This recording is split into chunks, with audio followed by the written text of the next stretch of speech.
Welcome to the fifth session in our series on the Kingdom of God. In earlier sessions, we've seen that from the beginning, God's goal for all of history was to bring glory to himself by spreading his kingdom to the ends of the earth through the service of his images. This is why Jesus told his followers to pray, "Your kingdom come, your will be done on earth as it is in heaven." And it's also why we look to Jesus, the perfect man who fulfills the spread of the kingdom of God around the world. So far, we've concentrated on the primeval history of the Bible.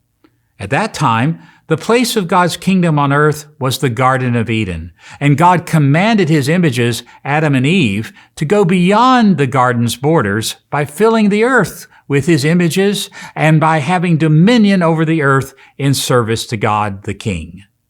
We also saw that in primeval history, humanity fell into rebellion against God, but God was patient and established the order of nature that we experience today until Earth's history could be fulfilled.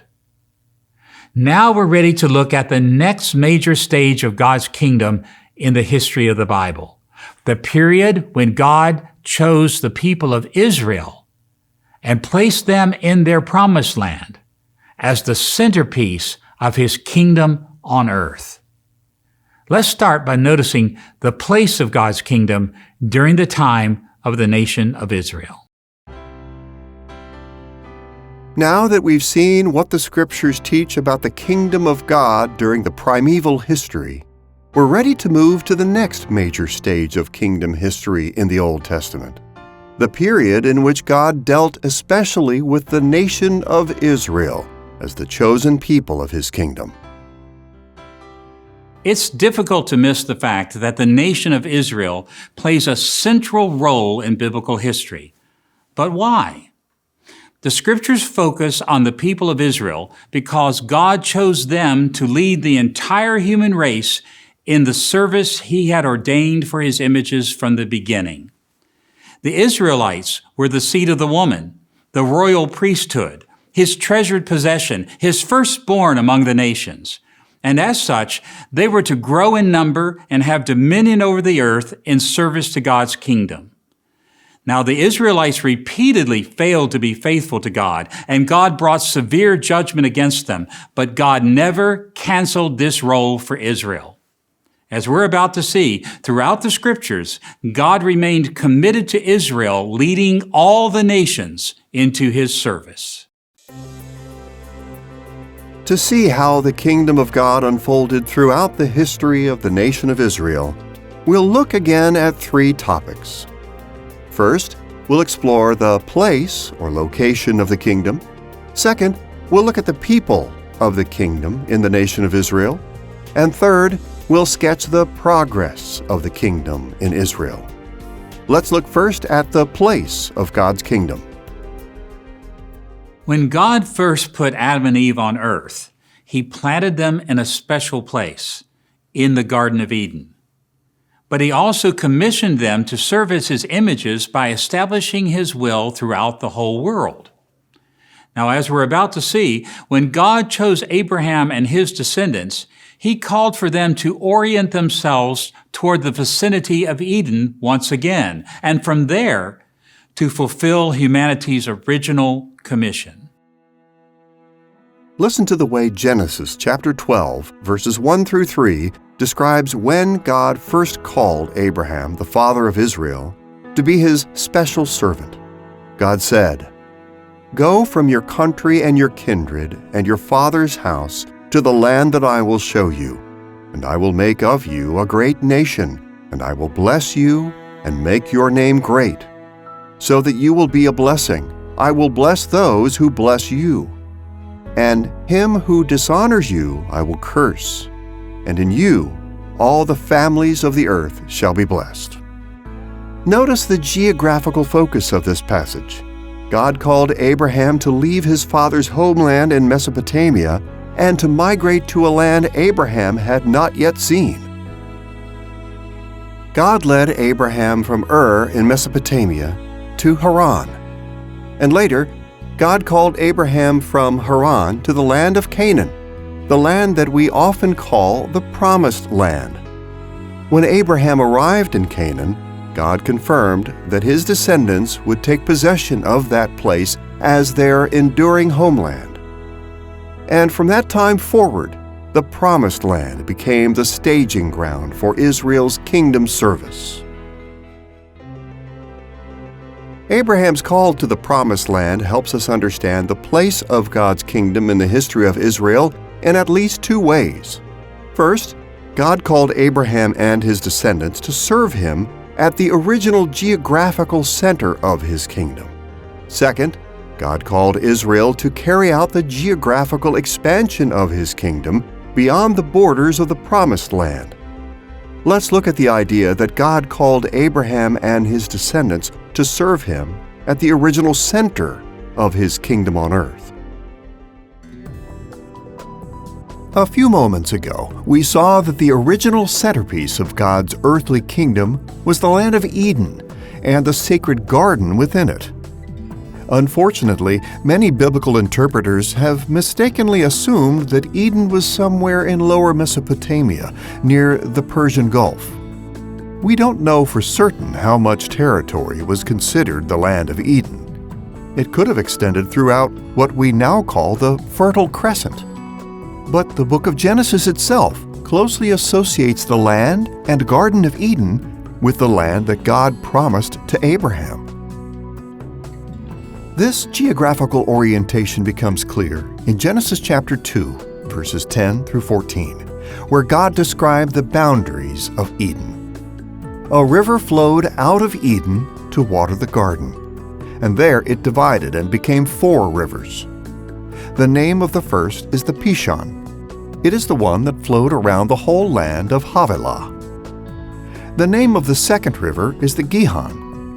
It is the one that flowed around the whole land of Cush. And the name of the third river is the Tigris. And the fourth river is the Euphrates. Notice here that 4 primeval rivers are associated with Eden. The first 2 are the Pishon and the Gihon. Scholars still debate where these rivers were located, but here they're associated with the land of Havilah and Cush to the southwest of the Promised Land. The second 2, the Tigris and the Euphrates, stream eastward from the mountainous regions of modern Syria.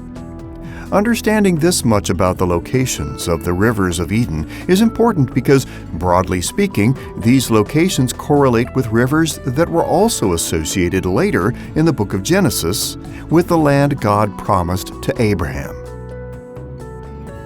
Listen to Genesis chapter 15, verse 18. And the way God described the land he promised to Abraham and his descendants. To your offspring I give this land, from the river of Egypt to the great river, the river Euphrates. As we see here, rivers mark the boundaries of Israel's promised land, the river of Egypt and the river Euphrates. Most interpreters rightly agree that the river of Egypt was not the Nile, but was one of a number of rivers, or wadis, in northeastern Egypt.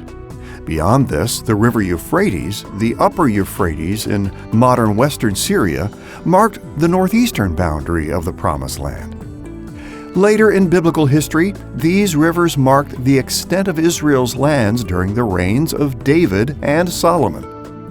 As we can see, the Promised Land's geographical boundaries roughly parallel the boundaries of the land of Eden. So, as other biblical passages indicate, when God called Abraham to Canaan, he called him back to the original centerpiece of Earth's geography, to Eden, where Adam and Eve first began to serve God's kingdom. The place of Eden not only helps us understand that God first called Abraham and later brought Moses to the original geographical center of God's kingdom, it also indicates that Israel's promised land was the starting point for the geographical expansion of God's reign through Israel to the ends of the earth. According to God's promise to Abraham in Genesis chapter 12, verse 3, possessing the promised land was for a much greater purpose. As God said, I will bless those who bless you, and him who dishonors you I will curse. And in you all the families of the earth shall be blessed." In this passage, God directly drew Abraham's attention to the impact he and his descendants would have on all nations. God promised to bless and curse other nations in response to their reaction to Abraham. But notice the final result of this twofold process. God promised that Abraham and his descendants would bring God's blessings to all the families of the earth. This is why, in Romans chapter 4, verse 13, the Apostle Paul summarized God's promise to Abraham and his seed in this way: Abraham and his offspring received the promise that he would be heir of the world. Adam and Eve were called to fill the entire earth and to have dominion over it. But sin had divided the human race between those who served God and those who did not. But God chose Abraham and Israel to bring his blessings to all nations on earth who would receive him. And as followers of Christ, we know that this promise is fulfilled through Jesus, the perfect Son of Abraham. The people of Israel were well aware that they were destined to serve God's purposes by possessing more than the Promised Land. In the days of Moses, 2.5 tribes received permission to occupy lands east of the Jordan. And David, Solomon, and other kings in David's dynasty extended Israel's borders to the north, to the east, and to the south. Even when Israel was sent into exile, the prophets reassured God's people that not only would they return to the Promised Land, but the Messiah would one day lead them in spreading God's kingdom to the ends of the earth.